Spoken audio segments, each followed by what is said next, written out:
বরিশালে আবার উত্তেজনা। আওয়ামী লীগের দোসর অভিযোগ তুলে এক শ্রমিক নেতাকে গণধোলাই দিয়ে পুলিশের হাতে তুলে দিল ছাত্র জনতা। বরিশাল নগরীর গুরুত্বপূর্ণ নথুল্লাবাদ বাসস্ট্যান্ড এলাকায় ঘটেছে এই ঘটনা।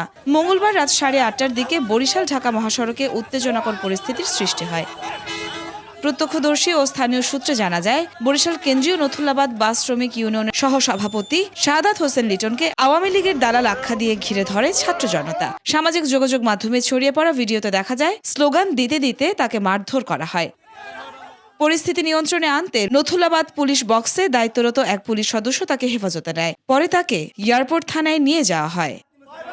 বাস শ্রমিকদের একটি অংশ দাবি করেছেন, শাহাদাত হোসেন লিটন সাবেক মেয়র আবুল খায়ের আবদুল্লাহ খোকন সেরনিয়াবাদ ও সেরনিয়াবাদ সাদিক আবদুল্লাহর ঘনিষ্ঠ ছিলেন এবং তাদের প্রভাব দেখিয়ে বাস টার্মিনালে দাপট দেখাতেন। তবে এই অভিযোগ অস্বীকার করেছেন কেন্দ্রীয় নথুল্লাবাদ শ্রমিক ইউনিয়নের সাধারণ সম্পাদক মোহাম্মদ কামাল হোসেন।